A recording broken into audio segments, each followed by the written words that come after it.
intención de ganar solamente la parte rusa. Bueno, por ir al punto de justo en el que estamos actual y con lo que comenta Emiliano, hay un momento de propaganda ya. Ya estamos en un momento absoluto de relato, de unos se lo venden a unos, otros se lo venden a otros, estamos en ese punto. Decía, de hecho, el señor Borrell hace apenas unos minutos, ha venido el representante de Rusia a la ONU y no se entiende la imagen que ha dado de Europa, no la entendía él, ¿no? Quiero decir que estamos vendiendo ya discursos absolutamente diferentes desde una parte y de otra. Olaf Scholz dice que le ha dicho a los chinos, que están por cierto un poco hartos de que les digan a los chinos cosas, pero dice que les ha dicho que no les vendan armas a Rusia. El intercambio comercial en realidad de Rusia con China va a incrementarse por encima de los 200.000 millones, que era un objetivo que tenían a 1 año y medio vista. Yo no sé si le dará armas o no, pero claramente se han rehecho esos focos, se han redefinido. ¿Qué tipo de paz queremos con todo esto? Preguntaba Borrell. ¿Qué tipo de paz veis vosotros alcanzable? Bueno, lo primero es que habría que definir o intentar entender lo que ocurre en China. Tenemos los occidentales un grave defecto. Vemos el mundo con nuestros ojos.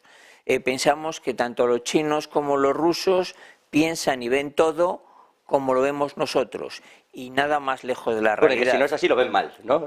Sí, pero bueno, pero el otro día tanto Wang como Putin decían que bueno, pues que estas democracias liberales con este concepto que tenemos no va. Pero vamos a un paso más atrás. China es lo que es hoy en día porque ha crecido solamente en 3 décadas y media. El primer puntito que se puso para que China creciera a la velocidad lo puso Panasonic, que trasladó en 1989, literalmente anteayer, 3 décadas y media, empezó a fabricar chips. Shenzhen, el mayor productor mundial de la zona de Shenzhen, que es la limítrofe con Hong Kong de piezas de estas, era un pueblo de pescadores. Hoy tiene más de 30 millones de habitantes. Y un detalle, los chinos hoy en día fabrican y venden al mundo 1/3 de o bien lo que son componentes o bien lo que son productos acabados de todo lo que tiene que ver con la tecnología. ¿Y a quién se lo vende? ¿A los chinos, a los rusos o a Occidente? Por lo tanto, si ves esa posición que tienen, y cuidado, donde Occidente está trasladando a una nueva zona, llamémosle geopolítica económica, que en el futuro lo vamos a escuchar mucho, que se llama Altasia, que son todos los países que van desde la India a la antigua Indochina, a toda esa zona, ya están trasladando fábricas, ven que su poder económico se pierda. Los chinos van a pegarse un tiro en el pie haciendo que las sanciones económicas que impongamos los occidentales hunda su economía cuando ya no está nada claro que vayan a conseguir la primera posición. Yo lo veo muy complicado, veo muy complicado. O sea, que son realmente... propaganda. También, claro, pero se lo paso también a José María, ¿son los chinos de verdad capaces de ser ese interlocutor que haga la paz? Bueno, lo están intentando, ¿no? O sea, está el ministro de Asuntos Exteriores chino, está en Moscú, ha tenido unas reuniones con el propio presidente Putin.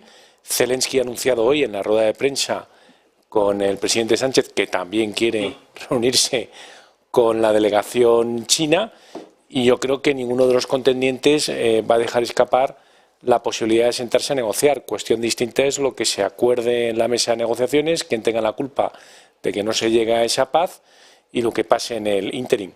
Todos los conflictos armados, por muy largos que sean, tienen un inicio, tienen un fin. Este conflicto está geolocalizado en el este de Ucrania y en el sur de Ucrania. Cuestión distinta es que, desde el punto de vista geoeconómico, geoestratégico, la guerra de los despachos, lo que son las sanciones, se esté luchando de forma mucho más globalizada. China, yo creo que va, y así lo anunció el presidente Putin en su discurso en la Duma, el giro al este, las rutas del Ártico. Ahora mismo se está suministrando a países aliados como Japón o Corea del Sur, incluso a China, con gas natural que vienen de las bases de gas natural, que las estaciones que hay ahora mismo en Yamal, en Kamchatka, el Arctic LNG 2, etcétera, etcétera, ¿no? Y esta ruta ártica, que con el cambio climático pues ha permitido que haya un tráfico de buques mucho más fluido que anteriormente, ¿no? Y por otro lado, hablaba también el presidente Putin de lo que son la ruta transiberiana, ¿no? O sea, esa conexión, ¿no?, desde el centro y desde la parte occidental rusa con Asia-Pacífico. Entonces, bueno, Rusia tiene que buscar nuevos amigos y nuevos socios. En este caso, claramente, China e India pueden suplir lo que es la ausencia de ese mercado occidental o sustituir, ¿no?, lo que era ese suministro a las economías occidentales. Y, por otro lado, China e India pues ven una forma de alimentar sus economías de materias primas a buen precio, ser compradores de Rusia. Y la Unión Europea y Estados Unidos no van a parar este flujo, al igual que China sigue comprando a Irán casi toda su producción de petróleo, ¿no? Lo que sí que quiere la Unión Europea, lo que sí que quiere Estados Unidos es que tanto China como la India no sean pasos para bypassear lo que son las sanciones europeas. Es decir, la Unión Europea no quiere que se vendan materiales europeos a China y a la India y que acaben en Rusia, o que componentes y materias primas rusas acaben en Europa en ese sentido.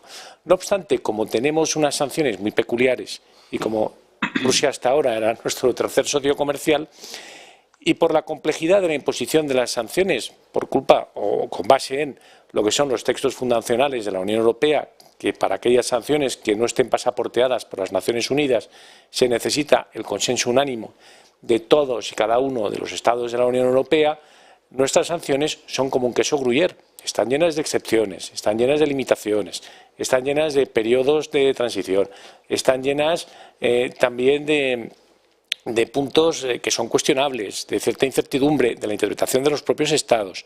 Entonces, hay mucha paradoja.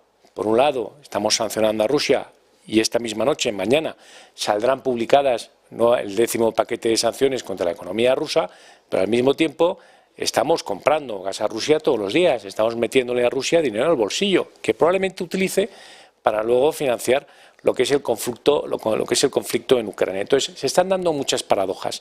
Y China es lo suficientemente grande y lo suficientemente potente como para tener su propia agenda. Entonces, se va a aliar con Rusia en lo que le interesa, al igual que mandó una delegación muy nutrida a Davos, con un mensaje de apertura hacia Occidente y con un mensaje de reabrir lo que son las líneas de comercio después de las políticas del COVID que tenían hasta hace escasos meses. Por lo tanto, China juega su juego al igual que la India.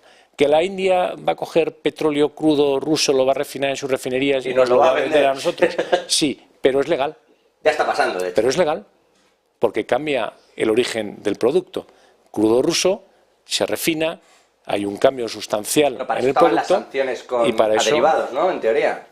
No, porque son derivados de origen ruso.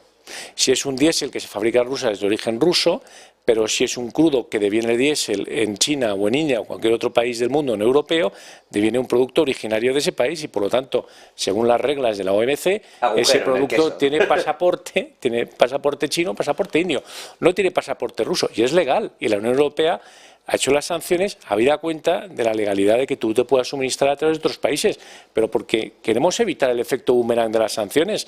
Tampoco la Unión Europea se quiere tirar un tiro en el pie.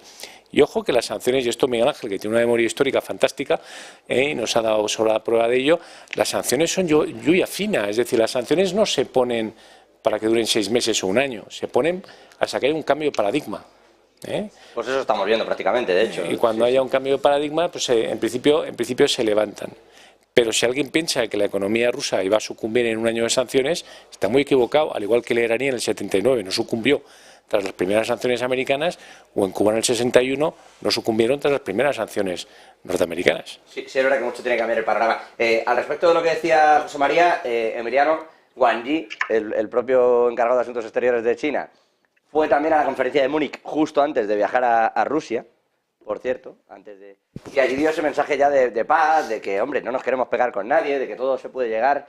Emiliano, hasta ahora Estados Unidos le ha sacado mucho dinero también a esto, que es una cosa que tampoco esconde a nadie. Sí, claro. ¿Ahora va a ser China quien lo haga? O sea, Estados Unidos ha gastado mucho dinero y seguirá gastando dinero, pero también, digamos, implica una inversión importante para la industria armamentística. Digo sacado, sí, es verdad que ha puesto mucho dinero, pero también lo ha sacado. O sea, la venta de El 60% del gas natural licuado, por ejemplo, que tiene Estados Unidos, está ahora vendiéndoselo a Europa. Claro, sí, efectivamente. El gas licuado natural que está llegando de Estados Unidos es la sustitución al gas ruso, y también pasará lo mismo con Qatar y no tanto con Arabia Saudí, que teníamos más expectativas y que finalmente nos han producido. Quisiera también añadir una cuestión interesante a los comentarios anteriores, que es, hay que recordar quizás que Ucrania ha colaborado con China en la construcción de su primer portaaviones, el Warjak, y también en los motores de aviones de la Fuerza Aérea, que para ellos es estratégico el hecho de ir generando un ejército chino que sea competitivo, especialmente en la zona Indo-Pacífico, para competir con Estados Unidos en la zona de influencia. Por lo tanto, ahí hay una relación interesante. Y luego, otra de las variables interesantes es la dependencia que tiene India de los suministros militares rusos. Entonces, ahí tenemos dos actores que entre India y China no tienen, digamos, ciertas tensiones territoriales, especialmente en la zona del Tíbet, pero los dos podrían ser interlocutores a la hora de tratar de sentar en una potencial mesa negociadora. Los dos son también parte de los BRIC. El presidente Lula ya también ha dicho que también tendría alguna propuesta para tratar de establecer un proceso de paz. Entonces, pues bueno, ahí tenemos tres actores, cada uno con su ámbito y con sus relaciones tanto con Rusia como con Ucrania, que puede ser, digamos, reducir un poco la tensión. China, evidentemente, tiene que jugar a todas las cartas, especialmente porque la dependencia económica la tiene más con Occidente que con Rusia, a pesar de ese incremento de 200.000 millones. Pero sigue dependiendo y tiene un problema en la economía interna con el boom, con el crack inmobiliario, a pesar de la intervención del gobierno chino, que ya la demanda interna no cubre, digamos, la crisis que se derivó del COVID y de las cadenas de suministros. Por lo tanto, China tiene una dependencia de Occidente y tampoco puede tirarse en brazos de Rusia, a pesar de que haya reforzado sus relaciones comerciales, que estén desarrollando los acuerdos para un mayor suministro energético para China por sus necesidades, pero aún así tiene que hacer un equilibrio muy difícil, por una parte con los términos económicos comerciales y por otra parte intentar, digamos, ampliar su zona de influencia en la zona especialmente de Taiwán, el Mar de la China y el Indo-Pacífico, que es su área estratégica preferente. Sí, Miguel quiere decir algo y aprovecho para preguntar súper directo. Mañana discurso de Xi Jinping.